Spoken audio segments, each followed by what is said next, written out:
éventuellement développer tout ce qui est semences et plantes dans tout le pays, quoi, local, qui ont poussé ici en Calédonie. Donc ça peut être des plantes de différentes communautés. Justement, le but c'est de faire des maisons, des instants de partage comme celui-là, pour s'échanger, se partager des graines dans toutes les communautés, parce que plein de communautés sont venues ici en 150 ans d'histoire, avec plein de graines, etc.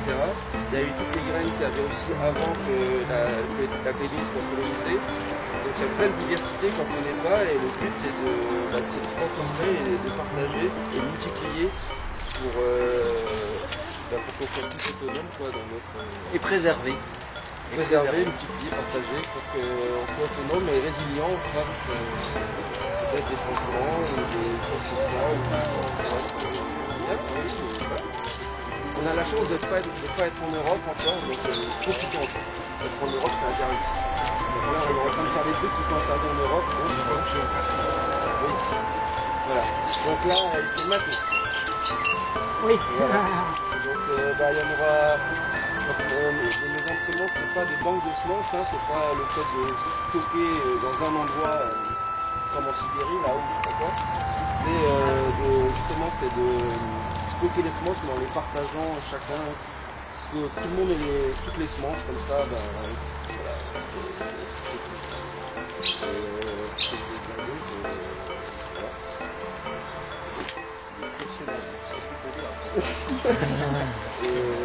oui, donc c'est pas une banque, et donc c'est amené à se multiplier partout dans le pays pour que tout le monde dans son quartier, dans son patelin, dans sa commune, ça peut échanger, ça fait du lien entre les voisins, voilà.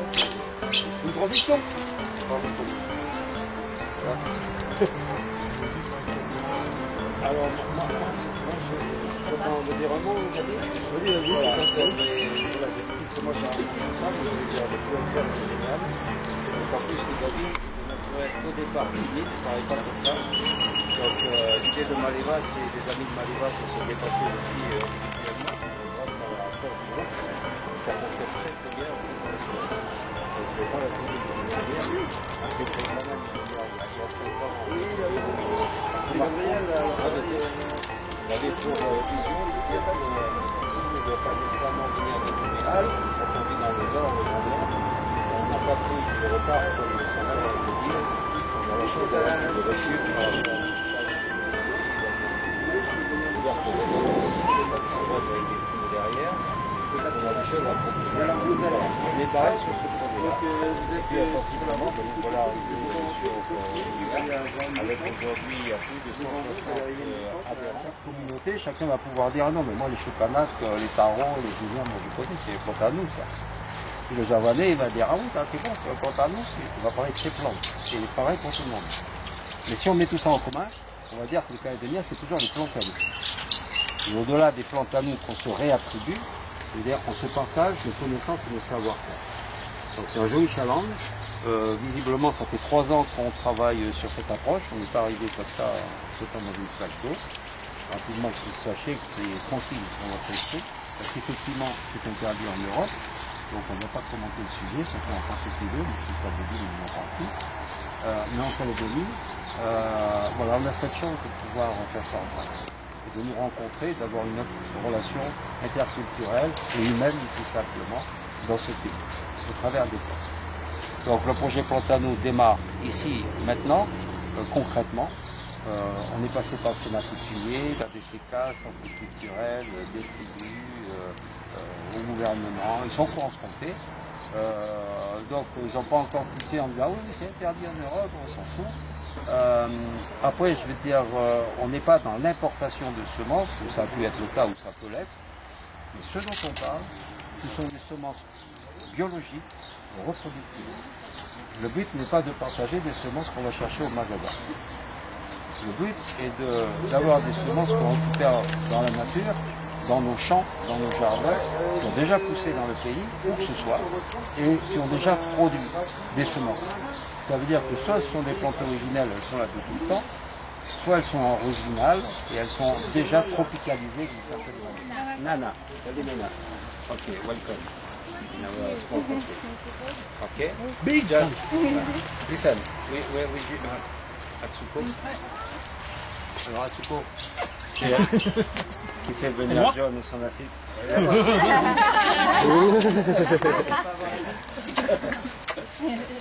Usually everybody kisses everybody. That's why we came. Ok. Donc Katia, hein, donc il donne la main à Atsuko. Atsuko, elle va présenter la chose, c'est elle qui va présenter John rapidement. Simplement, ça va être tout facile. Pour moi, c'est que tu traduis, d'accord? Ok. I can speak English sometimes, but if I have to talk a lot, it will be hard to do. So, Atsuko will do it for me. Donc, on est en train de faire une présentation générale. Les gens qui sont ici, d'une manière générale, ceux qui portent ce t-shirt sont déjà des amis de Maléva engagés dans l'action. Et puis, il y a des personnes nouvelles qui viennent pour la journée qu'on organise aujourd'hui.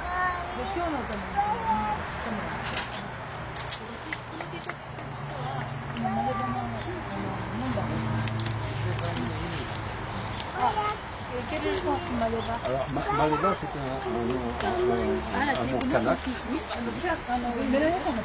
qui vient du grand nord du pays. C'est une contraction de deux mots.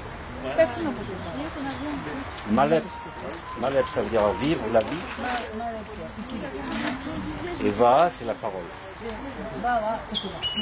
Donc, ça veut dire que moi, je suis le président, je parle beaucoup. Je suis aussi un des créateurs de l'association. Et c'est pour ça que je parle beaucoup, c'est pour expliquer le concept de Maléva. Mais après avoir parlé, on est dans l'action. Et on est très actif, grâce à la mobilisation et la participation des amis de Maléva.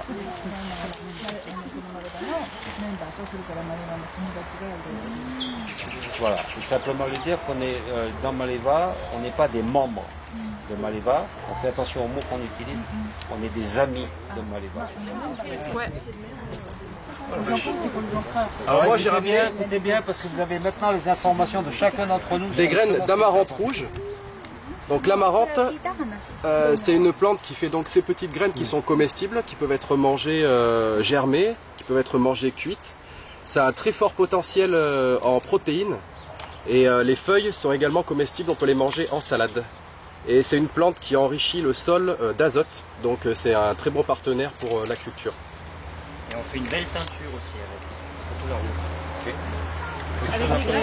avec la feuille. Après les compléments d'information, vous les prendrez auprès des presseurs personnels. De manière qu'on ne bloque pas. Oui, c'est bon. Ça c'est du potiron. Potiron, c'est ce qui est intéressant dans le potiron, c'est qu'on peut manger la chair, on peut manger les graines, on peut aussi manger les feuilles. Hein, tout est comestible dans le potiron. Et c'est un potiron qui vient du Montmou.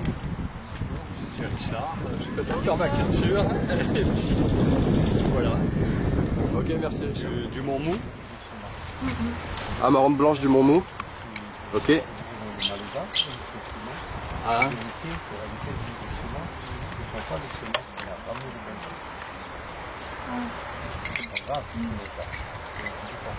La différence avec l'amarante rouge? À mon avis, il y en a une qui se mange, les feuilles se mangent, sont meilleures que, enfin je sais plus, alors si c'est la verte ou la rouge, mais il y en a une, les feuilles se mangent, la verte et la rouge, et les graines se mangent pour les deux, mais voilà, je sais même plus quelle. Là on a la marante blanche en graines, Oui. donc elle est encore, il faut la laisser sécher, les graines sont très petites. J'ai ramené du blé du Montmou. Voilà. Donc c'est la deuxième génération sur mon terrain là, que le blé pousse. Qu'est-ce que j'ai ramené? La moutarde. Ah oui, la moutarde. Où elle est? Là. Donc j'ai ramené la moutarde. Donc la moutarde, pareil, des petites graines. Donc la moutarde, la plante est un engrais vert.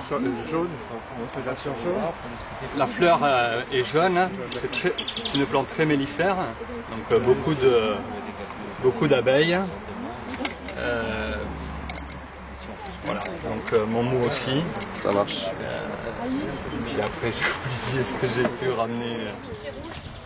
Donc le miché, moi je sais qu'avec un petit c'est la plante indispensable. Hein. Dès qu'il a un bobo, dès qu'il tombe, c'est de l'arnica, je lui presse la feuille dessus. Moi personnellement je la bois quand j'ai un rhume. Et en tisane, ouais, même pur comme ça. Je mélange avec un peu d'eau parce que c'est pas très très bon au goût. Et je me le mets dans le nez aussi, ça me fait le... Après des classiques, hein, des oignons verts. Du persil chinois et des graines d'aneth. Qu'est-ce qu'il y a? Persil chinois. Oui, c'est les graines d'aneth. Ça c'est le grand jeu, hein, les graines. Graines d'aneth. Les graines d'aneth sont où Tu ne peux pas présenter ton prénom, hein? Qu'est-ce dit? Anne-Laure. Anne-Laure. Et voilà les graines d'aneth. Ok. Oui, c'est les graines. C'est les graines, mon fils. Ok. On ramasse ensemble. J'ai Vous emmené avez de l'aneth, également... vous avez de coriandre, vous avez du miché, du nisi, c'est pareil. Et des pieds de citrouille. Pied de citrouille. Des petits pieds. C'est quoi comme citrouille, on le sait? Alors ça, D'accord. Ça vient du magasin? non. D'accord. Ça vient d'où? C'est des graines de graines, enfin qu'on m'a donné. Des graines de graines. D'accord. Ok. Donc, c'est origine indéterminée. Ah, d'accord. Bah dites-le, comme ça on le sait. Originaire de... Indéterminé. Je sais d'accord, pardon. On ne sait pas. Bonjour, je m'appelle Pierre, j'habite dans le nord à Pointe-Boute. J'ai commencé un jardin, c'était quand? Il y a quelques mois quoi. Il n'y a pas très longtemps. Mais j'ai pas encore les semences du jardin. Il y a tout qui pousse, voilà.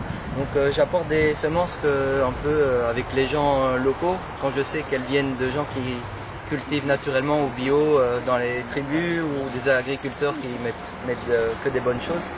Voilà, aujourd'hui donc voilà, j'ai apporté des haricots verts, voilà, qui poussent, qui sont semés, ressemés plutôt en bord de mer, en terrain un petit peu sablonneux et en terrain très pauvre en fait. Donc ils doivent être assez costauds ces haricots là, très intéressant. Donc ça fait des petits haricots, ça n'est pas grimpant, c'est des haricots quoi. Alors cette même personne, elle m'a donné voilà, des citrouilles aussi qui poussent en terrain pauvre. Ouais, en général les citrouilles ça pousse bien. Et donc j'ai amené d'autres trucs. Ah ouais, des salades cœur de bœuf qui viennent d'un agriculteur bio de Jean-François Corral à Avaux. Et c'est... Je veux bien que tu montes les graines. Si voilà, voilà. Il n'y en a pas des masses, mais c'est très difficile à faire pousser. Hein. Ça demande beaucoup de soins, il y a beaucoup de pertes, en tout cas chez lui. Et bon voilà, on les voit pas trop, mais il y a des petites graines dedans. Oui. Voilà, C'est quoi, c'est des tomates? Oui, voilà, tomates cœur de bœuf. il n'y en a pas des masses. Et en fait, il y en a qui sont tombés sans doute dans le trou.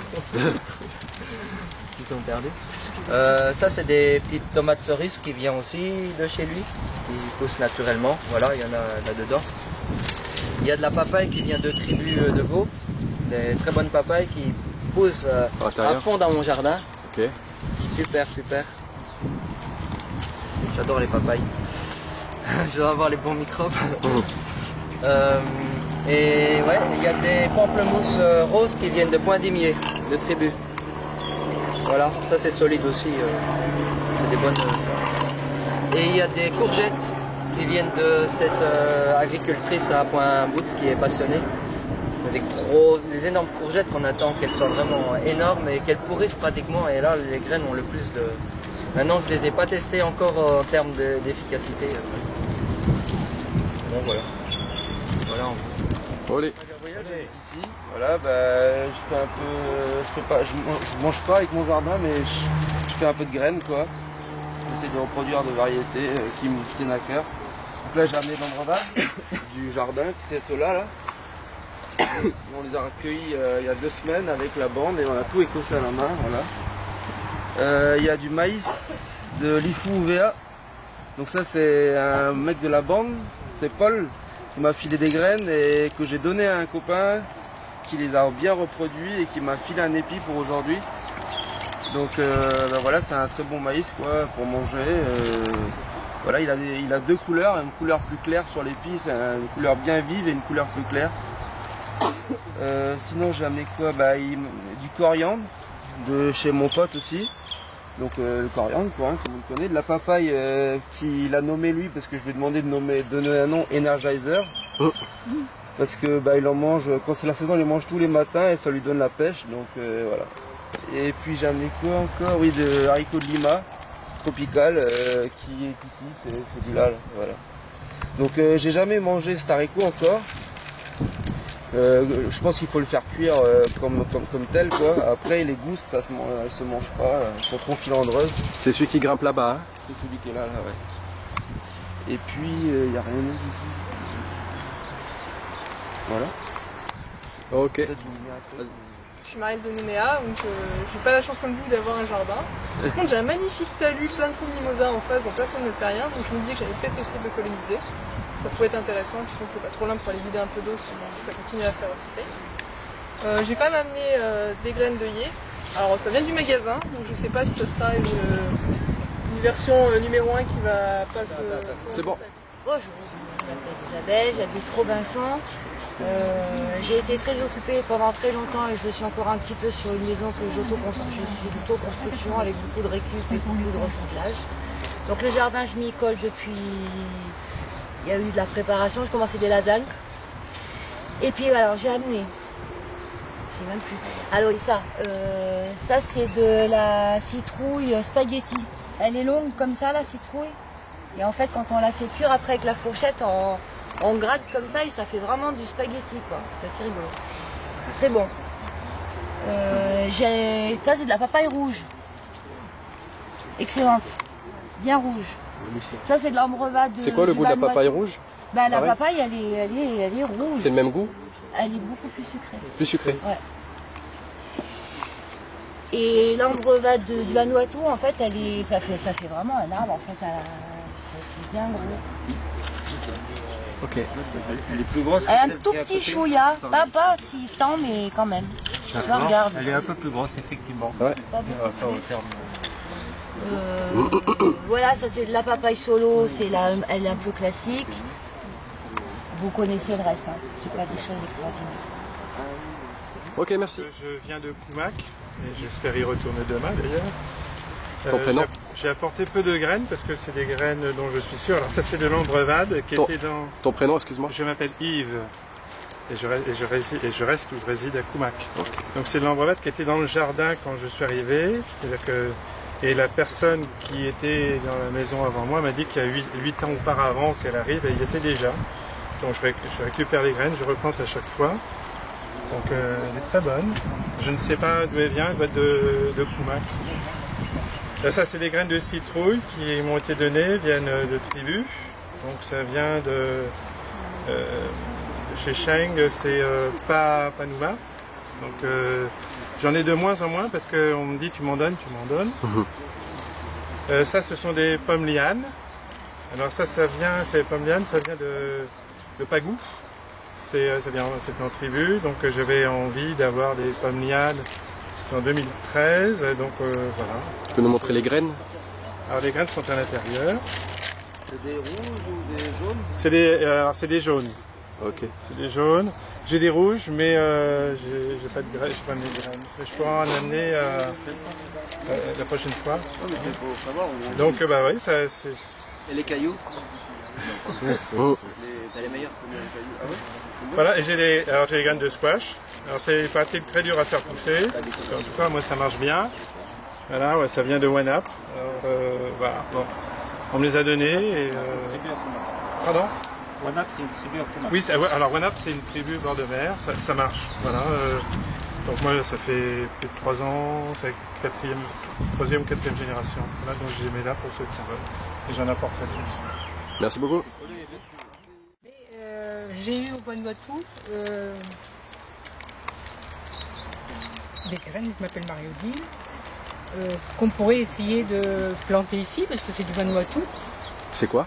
Les cacahuètes. Cacahuètes. Cacahuètes du Vanuatu. Ok. Donc je sais pas.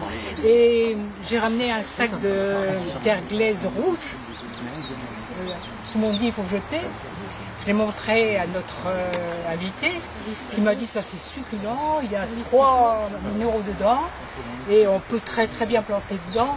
Il m'a dit non des graines qu'on avait ici. Donc ce qu'on dit de la terre à jeter, la terre rouge, en réalité c'est excellent. Glaise un peu rouge. Voilà. Ok, merci beaucoup. Alors moi c'est Anthony, donc je suis venu avec Tiffany. Donc on habite à Nouméa au PK7. Tiffany, tu peux venir. Allez, viens. C'est parti de la bande. Voilà, donc nous on est arrivé sur le territoire il y a peut-être un an, ça fait 6 mois qu'on a un jardin. Donc on est des gens de la ville, donc on n'a pas beaucoup de connaissances, donc c'est pour ça qu'on est aussi un peu là, parce qu'on ne connaît pas grand-chose. Donc on essaye de récupérer des graines à droite à gauche. On a pas mal de voisins qui ont des arbres qui sont là depuis assez longtemps. Donc, la famille aussi. Ouais, de la famille. Qui nous a passé des graines. Donc on a replanté plusieurs graines de citron et de kombawa qui viennent de Nouméa. On a des graines quelque part, je sais pas où. Il n'y en a pas beaucoup, mais quelques graines de pomme yam. On a des pommes yam qui viennent d'un ami à Auteuil. C'est pareil, elles sont là plein. Jaune, rouge. Jaune. Je crois qu'on a ramené aussi des graines de citron et de kombawa. De kombawa qui devaient être quelque part. Dans un petit sachet pareil. Mais... Et donc voilà, dans le jardin on essaie de faire pousser pas mal de choses. Donc on a un papayer, des bananiers qu'on nous donne, qui viennent de droite à gauche. On sait que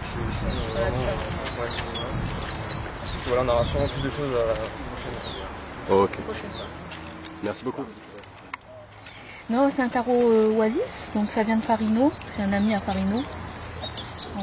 Donc voilà, après quand la feuille s'épanouit, on reconnaît parce qu'il y a une petite tache mauve juste à la jonction du cœur. Carreau Wallis. Ça c'est du pourpier, donc du pourpier qui vient du 6e kilomètre au départ et puis c'est bien adapté chez moi depuis quelques mois à la vallée des Colons. Pourpier de terre. Pourpier de terre, et donc j'en mange quelques feuilles tous les jours, là c'est pas mal. Ok. Merci. Salut, c'est Joanne. J'ai amené des graines qui poussent à Sainte-Marie. Mais donc je suis pas totalement sûre de... Enfin, j'imagine que ça doit être bon. J'ai amené des tomates cerises qui sont rouges, énormes et très sucrées. Ah oui, celui-là, non, il pousse à Dimbéa. Je loue un petit terrain aussi. C'est des piments qui sont gros et qui envoient bien. Là j'ai ramené des piments oiseaux qui poussent à Sainte-Marie et qui envoient bien aussi. On a du faux ginseng, donc il paraît qu'on pourrait manger peut-être les feuilles cuites, donc en bread. Et ça fait la fleur elle est super jolie, ça fait des espèces de petites boules de toutes les couleurs, jaune, rose, c'est mignon et c'est sauvage. Et du cacao qui vient de Lifou. Voilà. Donc, je les ai récupérés, donc il les fait pousser. Et on a un peu d'aneth de Sainte-Marie. De l'aneth. L'aneth, c'est une plante aromatique. Yes. Et après avec le poisson. Voilà. Merci. J'ai eu les petits plants de basil de Gambie, moi j'appelle ça des épinards lianes, le vrai nom c'est basil de Gambie, c'est un vieux papy de Magenta qui m'avait donné ça, il y a des années, il y a au moins 10 ans. Donc ça fait une liane que je fais grimper sur un grillage. Les petites feuilles toutes petites, ben, elles se mangent crues comme ça, et les plus grosses, je vous ai amené les plus grosses de mon jardin, vous les découpez, vous les faites cuire à la poêle comme des épinards. Voici les graines que ça fait. Donc ça en met partout, ça prolifère de partout. Petit truc sympa, c'est que la tige, quand j'enlève les feuilles pour les manger, les tiges elles-mêmes, je les jette au composteur ou par terre et ça fait des racines et ça repart. Et même sur le dessus du composteur ou comme ça repart.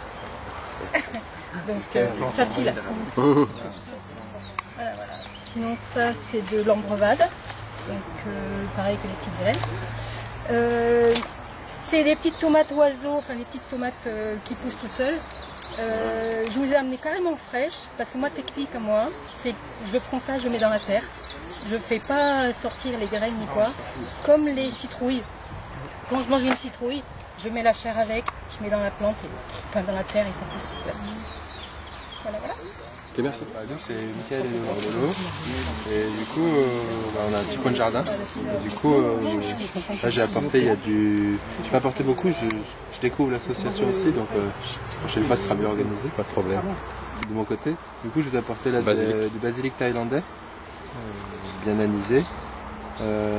Après, là, j'ai des graines de papaye de la maison, qui est de notre arbre, donc ça pousse bien. Il y a aussi haricots pongo, ceux-là. Ouais. Haricots pongo. Pongo. Ouais. Pongo. Et après, on a... Ce sont des haricots grimpants ou nains? Ceux-là, ils sont grimpants aussi. Et là, il y en a plusieurs. Et ça, c'est des pommes étoiles, c'est un tout petit agriculteur là, du COS qui vend des petits. Ils ont ça, voilà. Et du coup, voilà, il est sur plume. Pomme étoile.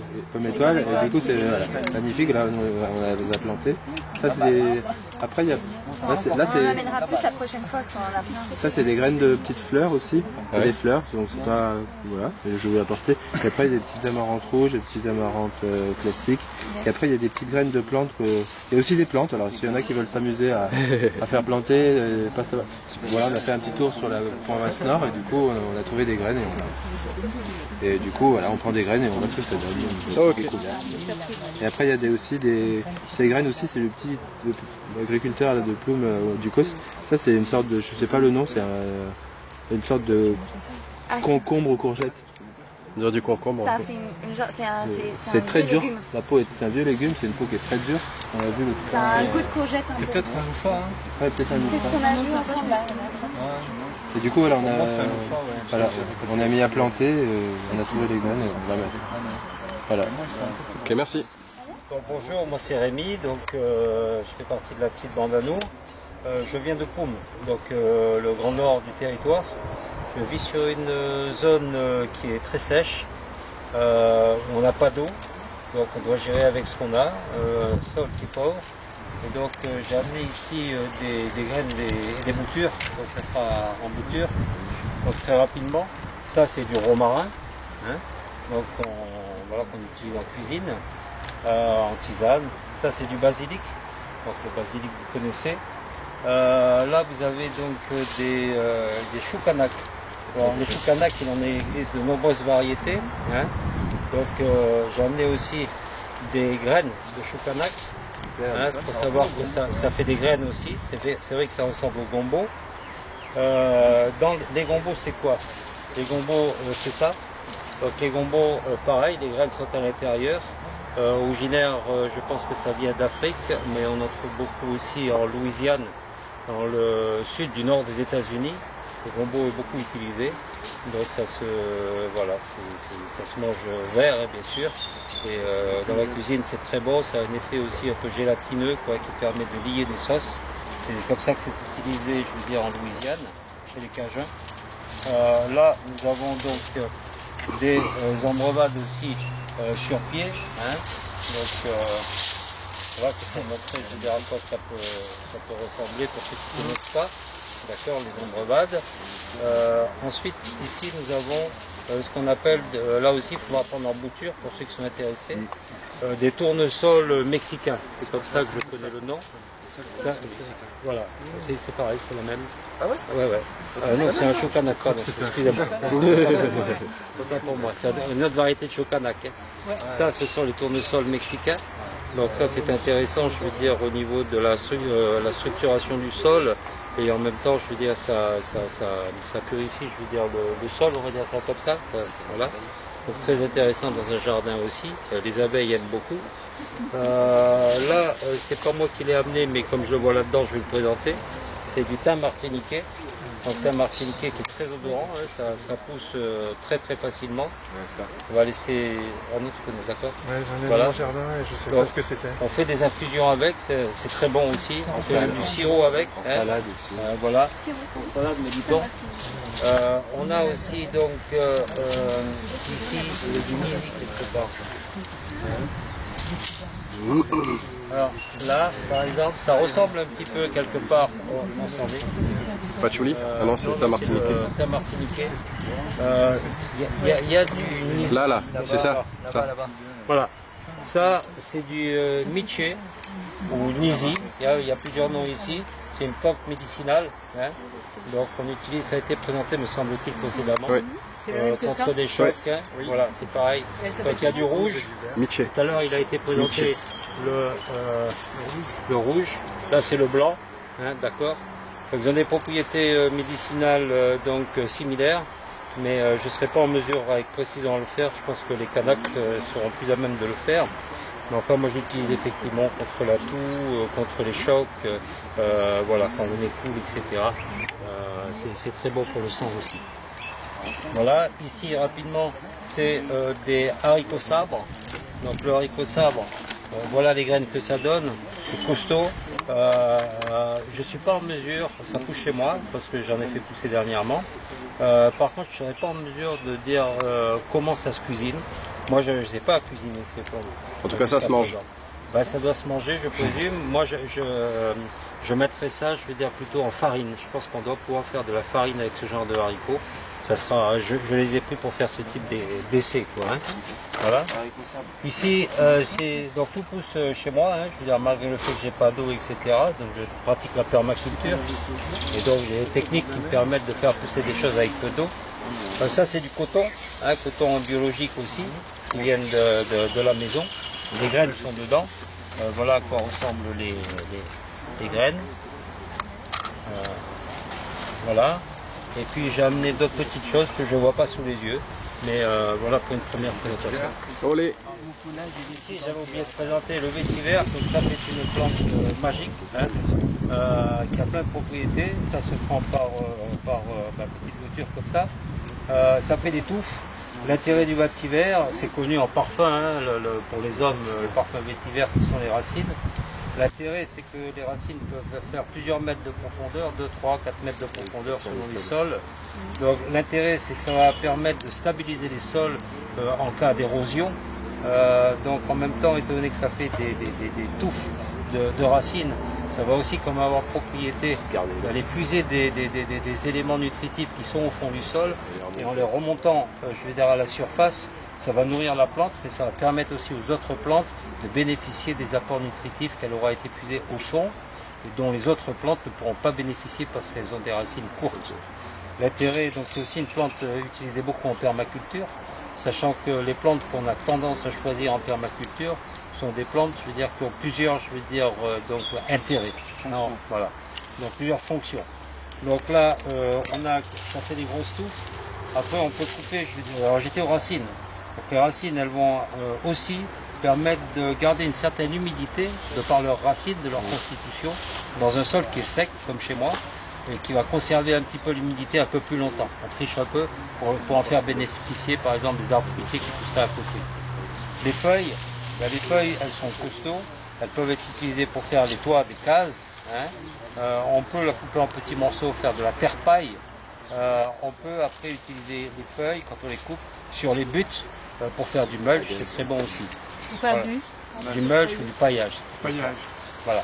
Donc une plante qui a plusieurs fonctions, au même titre que celle-ci, c'est populaire, très connue dans le monde entier.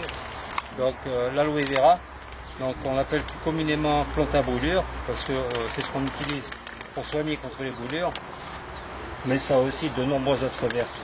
Hein. Donc, contre les irritations de la peau, contre la calvitie, les cheveux qui tombent, je veux dire, ça régénère, pour se mettre sur le corps, pour réhydrater la peau. On l'utilise en cas d'aigreur d'estomac, de brûlure d'estomac. Certaines prétendent que c'est utilisé aussi pour lutter contre le cancer. Donc on utilise aussi la chair. La chair, je vais casser pour ceux qui ne connaissent pas. Voilà à quoi ça ressemble. C'est voilà, c'est gluant, etc. C'est un peu jaune, mais on prend la pulpe et on la broie quelque part, on la passe au mixeur et ça se boit. Hein. Donc c'est très bon, hein, pour la santé. Okay. Pour la grippe, la vinaigrette. Voilà. Donc voilà les quelques plantes que j'ai amenées aujourd'hui pour démarrer cette première journée autour de la semence, de la maison de la semence. Allez, c'est bon. Alors tu finis juste les plantes. Donc là on a du moringa, c'est un arbre, c'est l'arbre de vie en Inde et ça a énormément de vertus. Les feuilles sont comestibles, les racines aussi, les tiges aussi, les fleurs aussi, la graine aussi. Moringa. C'est très efficace aussi pour purifier l'eau avec les graines. Voilà. Après on a ici des graines de tomates, des graines de salade qui ont poussé sur un terrain qui n'a pas reçu d'eau. Enfin, elles ont fait tout leur cycle sans eau en fait, ces plantes là. Donc voilà, juste avec un paillage efficace. Ceux qui veulent expérimenter sur d'autres conditions. Rapidement expliqué. Donc on a une famille du coton là, le kapok. Voilà. Ici c'est pareil, famille de l'hibiscus. C'est pas ornemental, c'est ce qui va être consommé en infusion et tous les petites fleurs rouges qu'on retrouve. C'est quoi ça, pardon? L'hibiscus. Sabarifa.